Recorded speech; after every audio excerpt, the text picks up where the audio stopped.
A gente tem ainda a visão romântica que só existe, que os quilombos pararam de existir com o extermínio do quilombo de Palmares ou tantos outros quilombos importantes para a luta, mas não, a gente segue aqui resistindo e descendo dessa luta, de qual eu me orgulho muito, que é um espaço importante.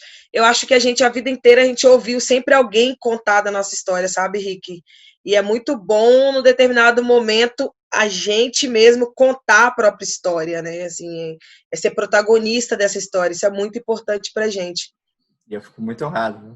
Fico muito honrado de estar junto aqui contigo.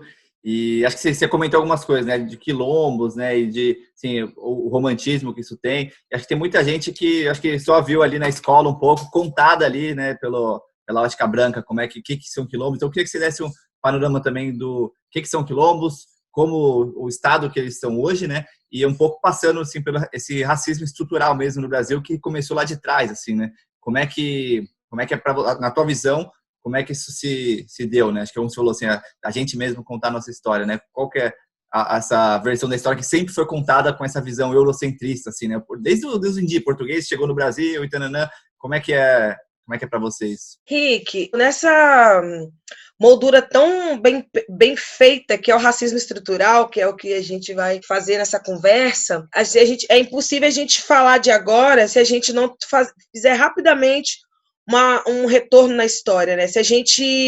Eu não vou nem falar do período da escravização, porque isso aí não precisa, porque todo mundo já sabe, embora algumas pessoas tenham visões equivocadas do que realmente aconteceu.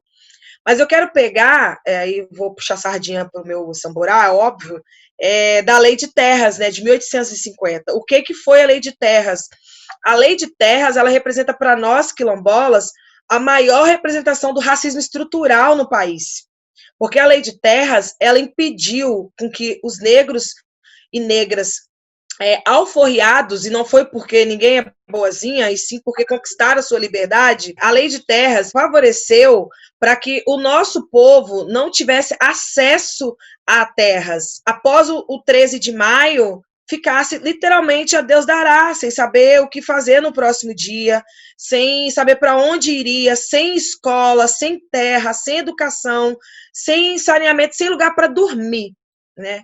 Porque se a gente for olhar, Rick, todos os projetos, todos os programas propostos para a sociedade, se eles iam ou não dar certo, os corpos pretos foram utilizados, né? Se a gente for olhar o que é a população de rua hoje, né? Se você vai olhar a cor de quem compõe a população de rua hoje, são pessoas negras. E naquele momento, né, no 14 de maio, que é o dia D que nós costumamos falar, como é que essas pessoas estavam? Estavam literalmente na rua. E esses corpos continuam na rua até hoje, em pleno 2020. Né? Então, quando a gente vai falar de racismo estrutural, a gente está falando disso, chega a arrepia. Porque o racismo estrutural, ele é essa estrutura muito bem montada, essa estrutura muito bem fechada. E aí tem um pacto que a gente fala sempre, da questão do pacto da branquitude, que é de se manter nesse espaço de poder, né? Se a gente vai, aí eu vou à história e venho agora para a atualidade. Se a gente for olhar para o nosso Congresso e ver como é que é composto, como é que é formado por homens brancos, héteros e velhos, a sua grande maioria, pessoas com 80 anos ainda na política, porque a política no Brasil ela é herdada, ela é herança, né? Você herda, né? Então, e é tudo isso. Então, se a gente vai olhar toda essa estrutura do judiciário, do legislativo, do executivo, é uma estrutura muito racista, uma estrutura que não permite que os corpos negros ocupem esses espaços, mas que, ao mesmo tempo, eles mantêm na base esses corpos sustentando a base. Então, é uma coisa muito desleal, é muito desonesta. E não existe oportunidades. Nós não estamos falando de oportunidades, de igualdade, processo igualitário. Isso não existe. Né? A gente está longe ainda de... A gente tem algumas coisas, assim, as cotas raciais é uma dos... Mas vamos botar todo mundo na academia e estão formados e vão para onde? O mercado de trabalho absorve essas pessoas? Nem sempre, na sua grande maioria. Então, também a gente, por mesmo caminho que foi a luta pelo acesso ao nível superior, não houve também a mesma introdução no mercado de trabalho, né? Então, existe uma lacuna que ela é muito desigual, sabe? E é uma lacuna que eu sempre digo que ela também, a gente, para resolver isso, a gente precisa tocar na ferida, né? E tocar na ferida é se perceber em situação de privilégio, é se perceber no seu papel antirracista, que é o que a gente vem falando tanto ultimamente, mas a luta agrária no país, ela tem uma grande referência que é a forma com que os quilombos se organizavam. Os quilombos são as primeiras iniciativas, as primeiras propostas de reforma agrária, de viver em coletivo, de viver em comunidade, de viver em comunhão, né? De dividir. Eu não sei se você já teve algum quilombo, já? Já tive em Santa Bárbara, na Chapada dos Veadeiros, perto ali da Chapada, cidade de Santa Bárbara. Pois é, se você chegar em qualquer quilombo, quando você for, você observa as galinhas. Observa as galinhas. As galinhas é minha, é sua, é nossa. Assim, não tem esse negócio de as galinhas ciscam por todo canto. Só que no final do dia, a galinha ela volta para dormir onde que é o local dela. Mas durante o dia ela tá solta, ela tá andando. Porque nos quilombos, por mais que hoje a gente coloque muros, coloque cercas, ou não, muitos ainda não têm, mas assim, a lógica de que é meu, que ninguém tasca, de que isso é assim, ela não é ainda uma lógica ainda perpetuada, assim. A gente trabalha muito a questão do coletivo, é óbvio, né? Ah, vocês estão imune ao capitalismo, imune à divisão? Não, óbvio. Somos reflexo de uma sociedade.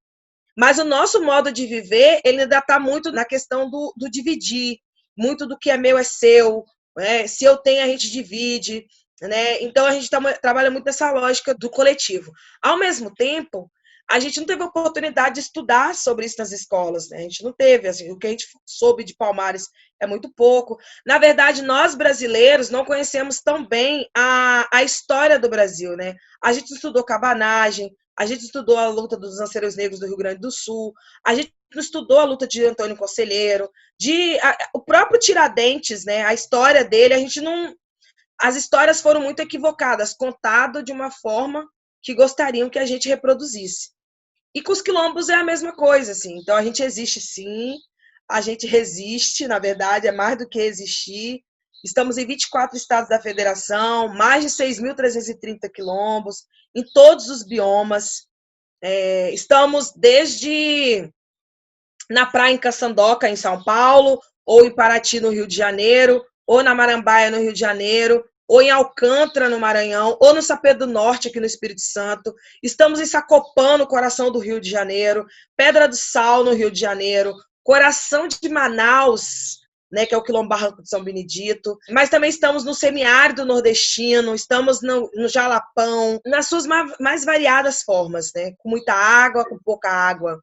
A gente está em vários locais.